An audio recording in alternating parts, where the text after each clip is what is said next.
Gente, Iris Rosa, deixa eu apresentar para vocês. Ela é socióloga, especialista em segurança pública, graduada e mestre em ciências sociais pela Universidade Federal Rural do Rio de Janeiro, doutorando em sociologia pela UFRJ, pesquisadora do Instituto Fogo Cruzado, com passagens pela CAPES, FAPERJ e pela PUC do Paraná. Seja muito bem-vinda aqui, Iris. Eu vou pedir para você, pedir Vênia, para que você comente para a gente essa expectativa que todo brasileiro tem hoje de ver os nossos concidadãos, enfim, os brasileiros que estão tentando sair de Gaza ali, e essa confusão, né? Essa situação difícil de que a fronteira abre e fecha à medida em que os humores de Israel e de Egito ficam abalados. Seja bem-vindo, é um prazer te receber aqui mais uma vez. Deixa eu abrir aqui o seu microfone. Bom dia, Conde. Bom dia a toda a audiência.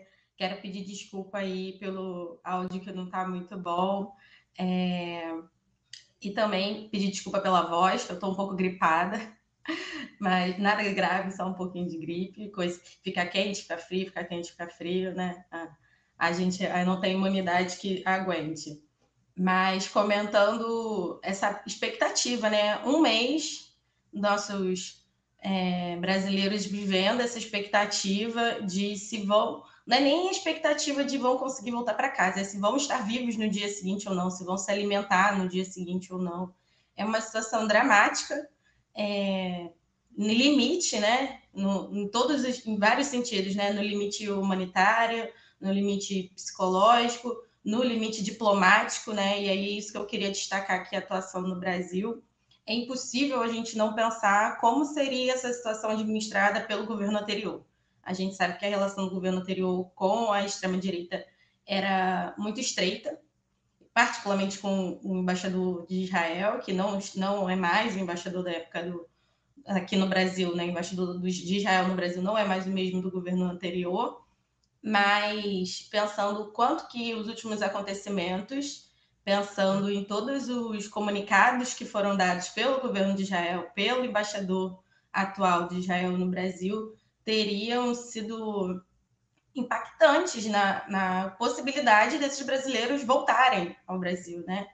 A gente viu uma declaração infeliz do embaixador sobre a operação da Polícia Federal que prendeu possíveis terroristas ligados ao Hezbollah aqui no Brasil, uma operação que já estava em andamento mesmo antes do início do conflito entre o Hamas e o Estado de Israel. E a atuação do Flávio Dino, assim, foi importantíssima para que a gente não perdesse a oportunidade de trazer esses compatriotas de volta para casa em segurança. Então, mais uma vez, pensando o quanto que o papel da sociedade brasileira se empenhando cada vez mais nos processos de tomada de decisão política do nosso país influencia na forma como os nossos governantes eleitos irão conduzir as nossas vidas, né? De uma forma que a gente nem esperava. Perfeito. Não, lembrar que no governo anterior nós tivemos esse episódio, o governo Bolsonaro se recusou a trazer os brasileiros que estavam em Wuhan, na China, né, quando eclodiu a pandemia. Quer dizer, se fosse esse governo hoje, se bem que Israel, né, tem essa relação quase que promíscua com a extrema-direita brasileira, lamentavelmente. Agora, já que você falou nessa questão da Polícia Federal no Brasil, que gerou toda uma discussão ontem.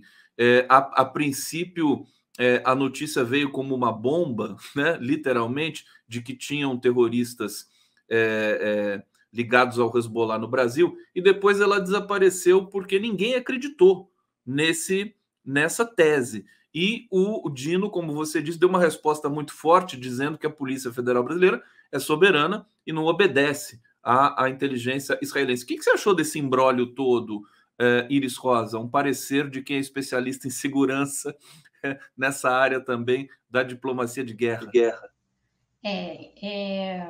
Ouvindo outras pessoas que são mais especialistas do que eu, né, mas pensando de modo mais amplo e estudando a situação, se o diplomata de Israel, ele ultrapassou o limite tênue entre a diplomacia e a política.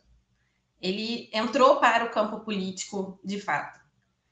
E a resposta do nosso ministro tentou retomar a diplomacia. Ele deu uma resposta à altura, né, defendendo a soberania do nosso país, explicando que nós não estamos a serviço do governo israelense e colocando, né, a limpo, né, colocando as cartas na mesa, explicando, olha, a gente estava com uma investigação desde antes do início do conflito. A gente estava fazendo uma ação de prevenção, eram pessoas que estavam sendo investigadas, e tanto que só teve uma pessoa, né, das que foram apreendidas pelo momento para serem interrogadas, que falou que teve contato com terroristas do Hezbollah, que foi sim uma tentativa de aliciação e que houve sim essa investida, mas de fato não há no Brasil hoje nenhum plano em curso para nenhum ato terrorista contra a comunidade judaica. Então, Flávio Dino teve muita sabedoria para conduzir essa situação, para colocar as claras, né, o que estava acontecendo, e tirar do campo da política, trazer de volta para a diplomacia uma questão que é muito maior do que o Brasil, que é muito maior do que a opinião de um diplomata que parece estar tentando se lançar a político, né? E convidando o Jair Bolsonaro para conversar, sabe? Ex-presidente inelegível. Então, são muitas coisas que estão assim, nebulosas, vamos dizer assim, que a gente não sabe a intenção da fala desse diplomata, mas não importa qual que era a fala dele. O que importa é a tomada de decisão do nosso governo, que é falar o que importa para a gente hoje é trazer 34 pessoas de volta para o nosso país. Perfeitamente. E os bolsonaristas nas redes, inclusive tinha um aqui no bate-papo do nosso 11 News, dizendo assim, o Bolsonaro vai trazer de volta os brasileiros, né? Como se fosse o Bolsonaro, porque essa fake news já se espalhou por causa desse encontro do Bolsonaro com o embaixador de Israel, que pegou muito mal, o governo brasileiro vai tomar as devidas providências, mas, evidentemente, depois de os brasileiros serem repatriados. A chancelaria israelense, ontem eu dei essa notícia aqui nos programas que a gente faz ao longo do dia, ela destacou que não sabia que o Bolsonaro ia aparecer ali, e eu até acreditei, viu, Iris, porque o Bolsonaro tem essa característica, né? Ele vai assim, sem ser convidado, para tentar, digamos, chamar a atenção. Deixa eu trazer comentários aqui, antes da gente, a gente vai falar de segurança agora no Rio de Janeiro. Poliana Frota dizendo que venham os nossos nacionais e os palestinos que estão na lista e que o povo palestino se liberte e que o nosso Estado se posicione firmemente em prol da luta palestina. Está aqui o pedido, tá devidamente lido. Cris Soares, bom dia, diretamente do trabalho, assistindo a live do Conde. Isso aqui é o 11 News, mas também é a live do Conde. Cidadania e reflexão. Você muda, mas a audiência vai junto. Estamos sempre aqui. Obrigado, gente, pelo carinho. Nayara Badke, ministro falando agora. Daqui a pouco eu vou buscar para ver qual ministro que está falando, se é o Mauro Vieira, né? Poder Local. Bom dia, Conde, equipe da TVT. Abraços em todos e todas que nos assistem nesse momento. Obrigado pela companhia. Newton Dantas, da Paraíba. Está à disposição de vocês aqui para fazer comentários. Deem o like, façam também os superchats para a gente trazer e destacar aqui o comentário de vocês. Iris Rosa, qual o balanço que você faz da última vez que a gente conversou? Acho que já tem 2 ou 3 semanas. Ainda o governo ensaiava uma medida com relação à segurança pública no Rio de Janeiro. Na semana passada, nesta segunda-feira, no começo desta semana, a GLO nos portos e aeroportos finalmente começou, e outras ações também. Você está acompanhando? Eu queria que você fizesse um balanço para a gente dessa primeira semana do governo federal auxiliando, digamos, os governos dos estados com relação à segurança pública. Iris Rosa, deixa eu abrir aqui o seu microfone. A gente está acompanhando, né? O trabalho do Fogo Cruzado é olhar para a violência armada no Rio de Janeiro. A gente sabe o quanto que o papel da polícia no Rio de Janeiro é determinante para a ocorrência de tiroteio, né? Do evento, disparo de arma de fogo. É esse o evento que a gente olha, é com isso que a gente trabalha. Então, importa muito para a gente todas as ações, tanto do governo estadual quanto do governo federal, voltados para a área de segurança pública.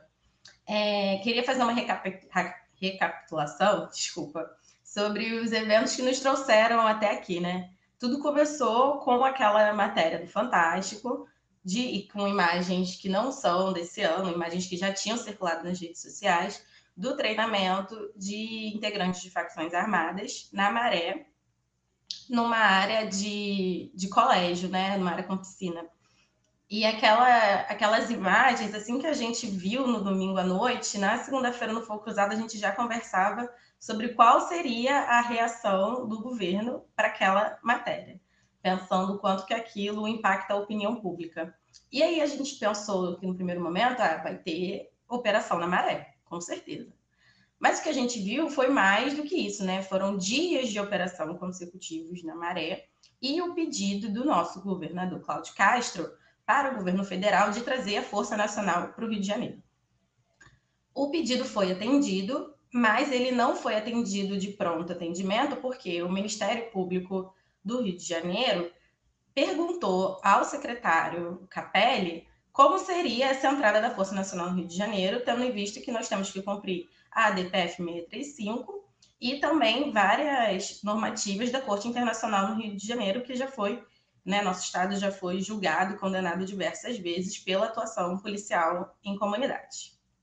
Então, a Força Nacional só chegou, de fato, ao Rio de Janeiro no dia 16 do último mês, com essa indicação de não atuar em comunidades, só atuar em reforço ao policiamento em rodovias. Isso porque, para atuar em comunidades, todo agente de segurança tem que usar uma câmera acoplada ao seu uniforme. E como a Força Nacional não usa câmeras, então ele não poderia agir em comunidades. Então a Força Nacional chegou no dia 16, o decreto a portaria, melhor dizendo, né, do Flávio Dino, diz que ela vai ficar no Rio de Janeiro por um mês, então até o próximo dia 15 ou 16 desse mês de novembro, a Força Nacional está fazendo esse reforço do patrulhamento das rodovias do Rio de Janeiro, não podem atuar como polícia ostensiva, fazendo ações ou operações em nenhum bairro do Rio de Janeiro. Iris, deixa eu só te pedir um favor, que o ministro Mauro Vieira está falando ao vivo nesse momento. Deixa eu só colocar um instantinho, daqui a pouco eu devolvo para você complementar aqui. Vamos ativar o som aqui do ministro. Bom dia, ministros. Pode ser. Bom dia, ministros. Felipe Matoso, a gente está ao vivo na Globo News e tenho duas perguntas. A primeira é esclarecer, já que os cidadãos, ao que tudo indica, podem não cruzar hoje a fronteira, o que acontece com eles? Eram dois grupos, um em Rafah e um em Canhunes, então eles voltam para essas cidades? Como que fica? A segunda pergunta é em relação às relações diplomáticas. Os diplomatas vêm dizendo nos últimos dias que os critérios não eram claros, que o governo brasileiro não entendia exatamente quais eram os motivos para que os brasileiros não fossem autorizados a cruzar essa fronteira. Como fica a relação diplomática do Brasil com Israel diante dessa situação em que os brasileiros não conseguem cruzar a fronteira e os motivos não estão tão claros? Obrigado. Eu não tenho informação desses comentários que você fez de que o governo brasileiro não entende as circunstâncias. Ao contrário, nos meus contatos com o ministro do Exterior de Israel e do Egito, os contatos são muito claros e objetivos e expusemos desde o início a nossa preocupação com os cidadãos brasileiros e tivemos o compromisso de que seríamos atendidos e que os brasileiros seriam permitidos que saíssem. Tem que se ter em conta que, até o momento, vários outros países tiveram parte dos seus cidadãos removidos já de Gaza. Do Brasil, não saíram nenhum de Gaza, ainda não saíram os brasileiros, porque também é um grupo menor, mas nem por isso deixamos de ter todo o empenho e continuar falando e negociando com os dois lados. Segunda coisa, eu acho a segunda pergunta que você fez, entendo eu sim que regressaram para os seus locais de alojamento anteriores, porque não tinha cabimento ficarem lá expostos e daqui a pouco já é noite e tiveram que regressar. Mas todo o esquema está feito e montado para no momento em que novamente for aberto, eles estarão lá no início da manhã, às 6 da manhã, entram na fila e ficam esperando a libertação. Aqui o... Está aqui a fala do ministro, a gente segue acompanhando aqui ao vivo. Vamos voltar para a nossa resenha aqui, deixa eu trazer aqui o comentário, colocar na tela mais uma vez, Iris Rosa. Iris, desculpa, mas a gente precisava dar aqui essa atenção para o público que está aqui aflito. Então, o que nós podemos depreender aqui da fala, desse trecho da fala do ministro, que está dando essa coletiva ao vivo, é que os brasileiros já voltaram para os seus alojamentos, né, que estão ali a alguns quilômetros da fronteira com o Egito, e que já é quase noite ali em Gaza, e que amanhã, ao começar o dia, eles vão de novo para a fila e a gente vai continuar acompanhando. Iris, você estava falando do Rio de Janeiro e das ações do governo e das relações e de como está o andamento dessa situação da segurança. Então, eu devolvo para você complementar. Eu estava falando sobre os fatos que antecederam a assinatura da GLO, né? A gente viu também o governo federal, a todo momento, principalmente o presidente Lula, dizendo que não assinaria nenhuma GLO durante seu mandato. Então, foi uma medida que foi muito questionada, né? Pensando que já foram assinadas outras GLOs no Rio de Janeiro e que não tiveram muita eficiência, quase todas elas em contexto de intervenção federal, o que não está acontecendo agora. Nós não estamos vivendo uma intervenção federal. O que nós temos no Rio de Janeiro hoje é a presença da Força Nacional desde o dia 16 e com previsão de estar até o próximo dia 15, no Rio de Janeiro, patrulhando rodovias, porque a Força Nacional não usa câmeras nos seus uniformes, e é determinação da Justiça que no Rio de Janeiro só aconteça operação policial com policiais portando câmeras, isso para controle da atividade policial. E aí, depois que a Força Nacional chegou, aconteceu o atentado contra os ônibus no Rio de Janeiro, em decorrência do assassinato de um miliciano na Zona Oeste. Isso fez com que a sensação de insegurança no Estado ficasse ainda maior. E isso, a opinião pública acabou pressionando ainda mais o governo federal para que intervisse no Estado do Rio. E aí, o que a gente viu de resposta com o GLO, primeiro a gente tem um receio, né, pela forma que ela já foi instrumentada por outros governos, mas a gente está vendo que dessa vez está sendo de forma assim, bem sóbria, vamos dizer assim, né? Ela é uma GLO restrita, foi assinada no dia 1º de novembro. Ela só tem atuação em portos e aeroportos, então são áreas que já eram de responsabilidade do governo federal, mas não com a atuação da Marinha e da Aeronáutica, né? O que o ministro falou em entrevista foi: a Marinha ela tem jurisdição nas águas, então quando chegava no porto, a jurisdição é da Receita Federal ou da Polícia Federal. E aí o que o ministro falou foi que vamos aumentar o efetivo desses órgãos, auxiliar a atuação desses órgãos também em terra. Então, fazer com que a Marinha também tivesse jurisdição para fiscalizar embarcações que chegassem em terra, que hoje a jurisdição dela era só até mares. Mesma coisa a aeronáutica. A aeronáutica tem jurisdição no ar. O avião pousou, não é mais jurisdição da aeronáutica. Então, o que ele fez foi reforçar o efetivo desses órgãos e atuando nessas áreas estratégicas, né? Então, um plano, segundo o ministro, que vai atuar buscando a logística de circulação de armas e drogas e também o financeiro. E aí a nossa expectativa maior é para como que vai ser essa atuação com o financeiro, como que a gente vai seguir o dinheiro dessas organizações para conseguir, como o ministro disse, asfixiar e diminuir o poder de atuação desses grupos armados. O que a gente viu até ontem, só voltando, né? A GLO também fala, ela não fala sobre a atuação do Exército, mas o Exército tem agido nas fronteiras. O que ele fez foi aumentar o quantitativo de homens e mulheres nas fronteiras, só que para isso não precisou de GLO, porque o Exército já tinha jurisdição. Então, a GLO foi assinada para Rio de Janeiro e São Paulo, mas há um plano maior também agindo em estados que fazem fronteira com países da América Latina, que a gente sabe que são rotas de entrada de drogas no nosso país. Então, a gente vê pelo menos um plano que ele tem uma abrangência nacional, né? Foi isso que a gente conversou aqui na última live. Não tem como a gente pensar de forma localizada se a facção está atuando no país inteiro, né? Que tem um plano nacionalista, que tem até um plano de internacionalização das suas atividades. Então, se uma facção usa o Rio de Janeiro como base, mas tem atuação em outros estados, se o insumo que ela utiliza passa por outros estados, tem que ter uma ação coordenada nacional. E isso a gente está vendo algumas medidas sendo tomadas nessa direção e a gente vê com bons olhos.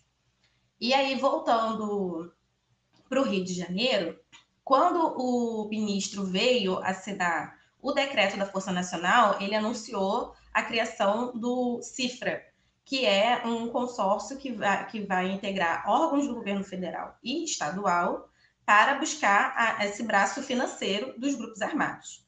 Isso até então estava só no papel, e ontem ou anteontem, se eu não me engano, foi anteontem, o ministro assinou o acordo com o governador. E aí, qual que é a parte importante do CIFRA? É a participação do COAF. A gente já viu o COAF tendo atuação importantíssima em vários outros momentos da história recente do nosso país. A gente viu ele sofrendo interferência, a gente viu ele parando a sua atuação quando chega na classe política. E hoje já viu ele saindo de vários ministérios, né, transitando entre ministérios, qual ministério teria competência para gerir o COAF. Hoje ele está no Banco Central. E a gente acha que esse é o melhor lugar para ele estar, porque ali é onde ele está mais blindado dessa influência política. Porque quando ele não faz denúncia, né? Ele não é o Ministério Público, ele faz investigação. Ele fala, ele recebe informação de joalherias, de bancos, de várias operadoras financeiras, falam, tal pessoa está tendo aqui uma movimentação que não é a usual dela, não é compatível com a renda dela, com o que ela costuma fazer.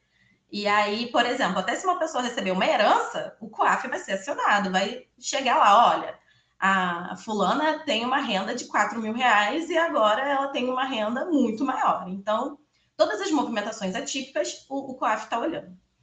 E aí, quando ele chega na classe política, como já aconteceu com a família Bolsonaro, ele tem as suas ações congeladas, ele faz a denúncia, ele encaminha aos órgãos que podem fazer denúncia, como o Ministério Público, e não seguem, né, essa primeira apuração do COAF não se torna investigação, não se torna processo, as pessoas não se tornam réus.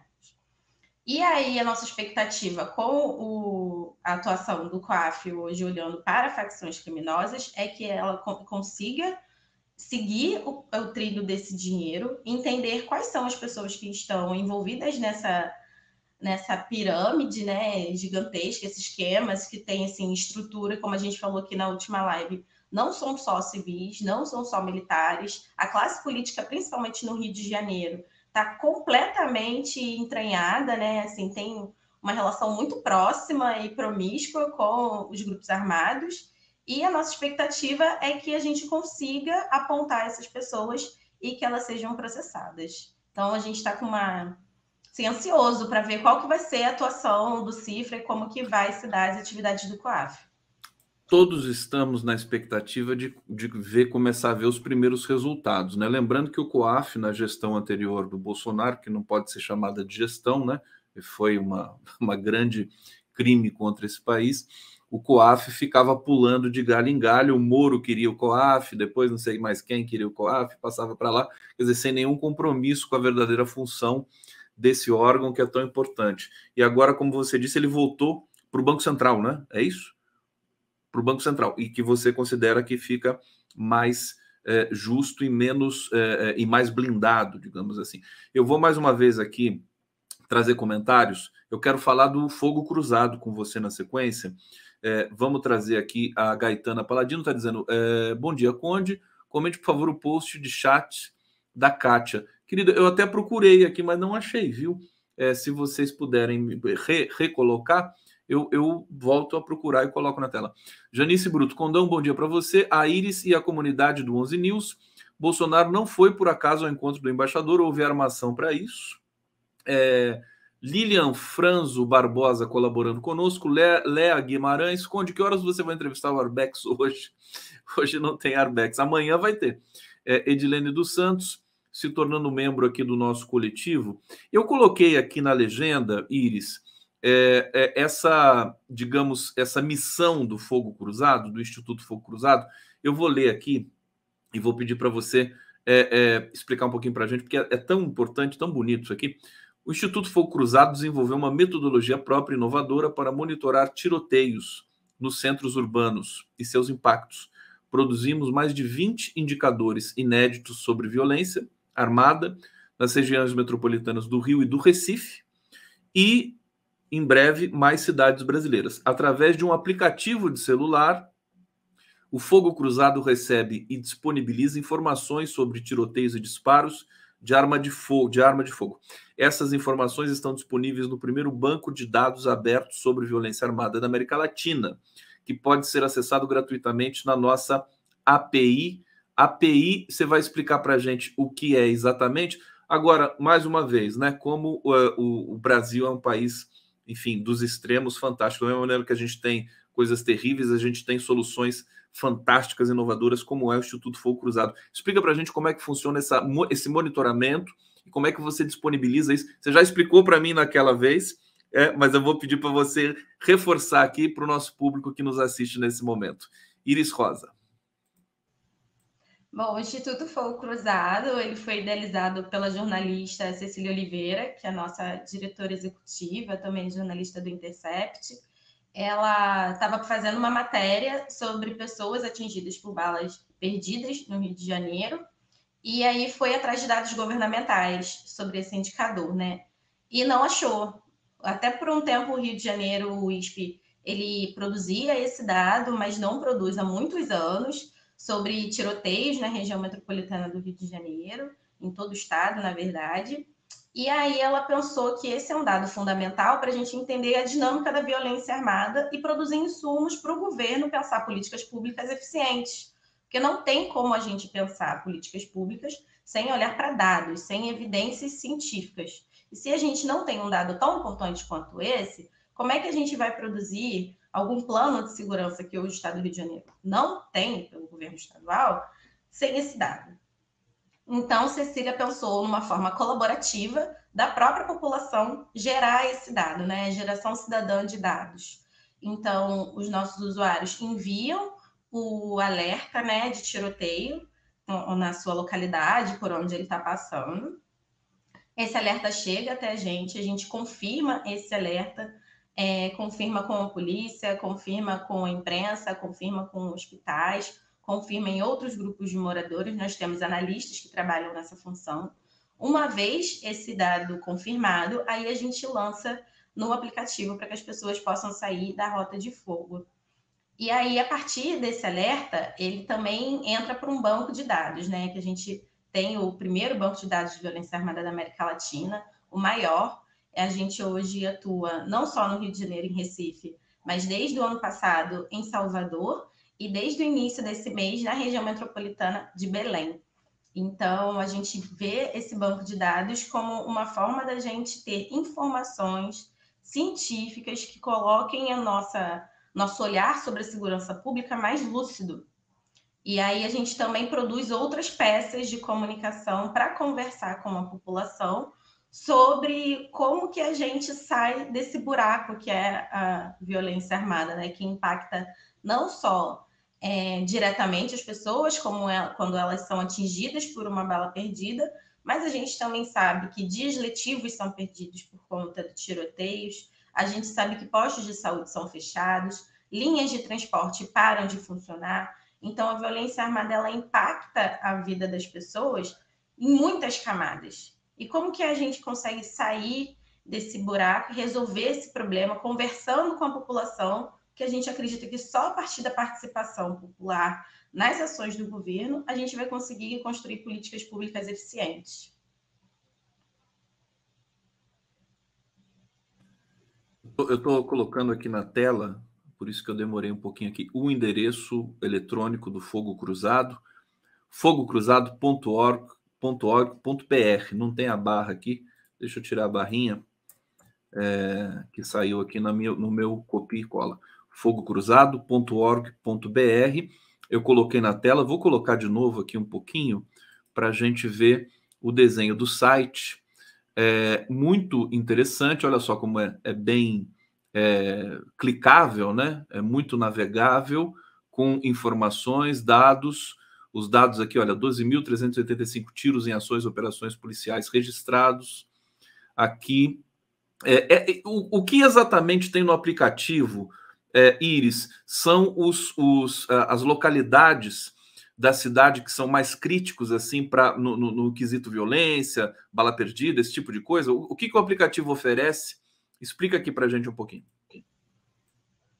Bom, o aplicativo ele vai mostrar para os usuários o local onde estão acontecendo ocorrências a partir do evento disparo de arma de fogo. Então, tanto pode ser tiroteio, quanto bala perdida, quanto operações policiais. A gente avisa não só pelo aplicativo, mas a gente também tem atuação nas redes sociais, né? O Twitter das nossas praças. Então, tem o Twitter, o X da Praça Rio, da Praça Salvador, da Praça Recife, da Praça Belém.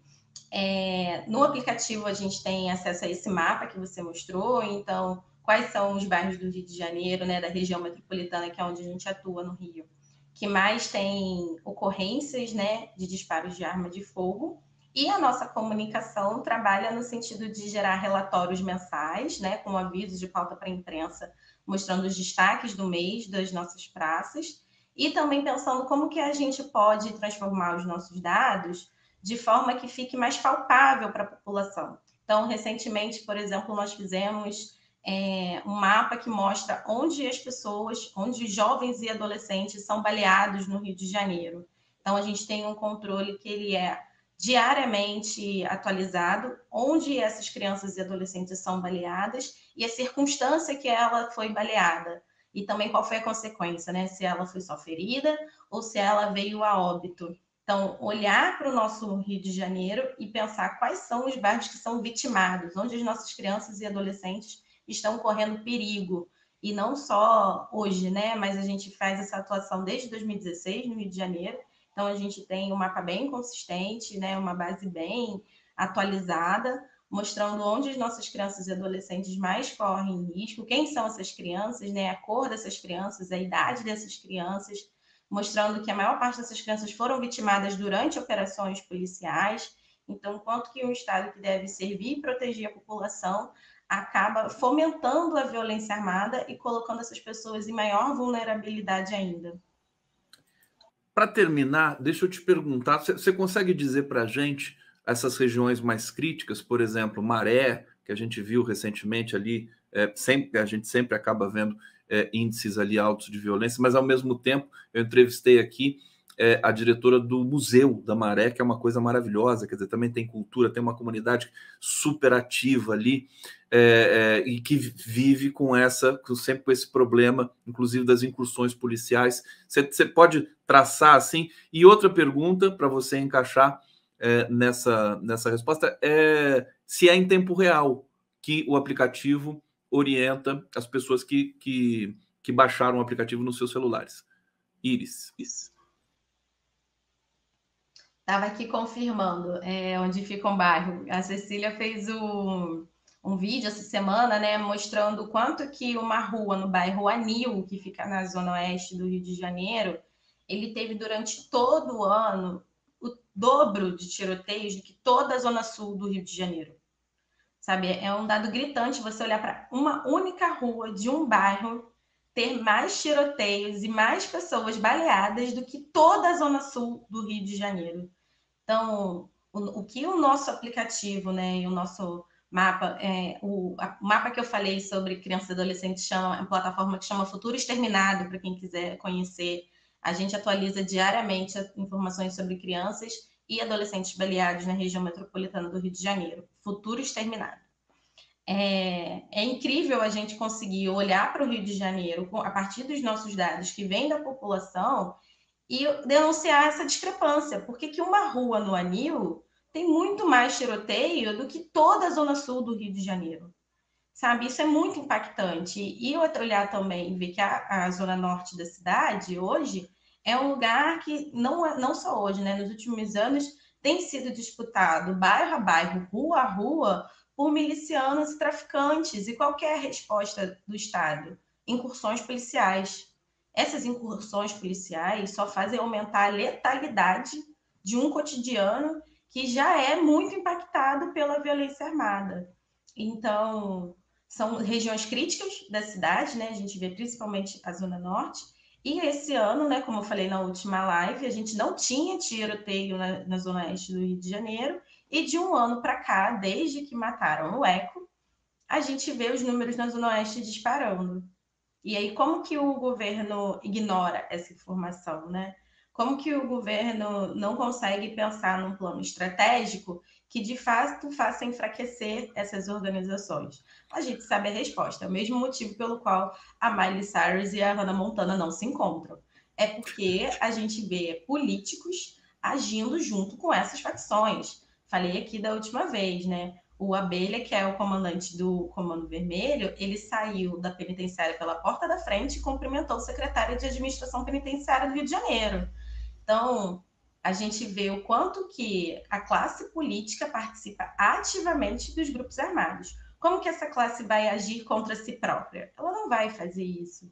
Então, o que o nosso aplicativo, né, a nossa comunicação e as pesquisas que nós produzimos mostram é que o Rio de Janeiro não produz políticas de segurança pública pautada em dados científicos, em evidências científicas e que, de fato, vão buscar políticas eficientes. Iris, eu quero agradecer demais sua presença aqui. Na verdade, eu fiquei fã do Fogo Cruzado. O Fogo Cruzado é um instituto assim que é referência total, passa a ser cada vez mais na questão da segurança pública no Rio, Recife e daqui a pouco, se tudo der certo, em mais cidades brasileiras. Quero parabenizar sempre o trabalho de vocês. Iris Rosa, pesquisadora do Fogo Cruzado. Em breve, você estará aqui de novo para comentar mais questões referentes a essa situação do Rio e dos avanços aí que o Instituto está fazendo. Muito obrigado, querida.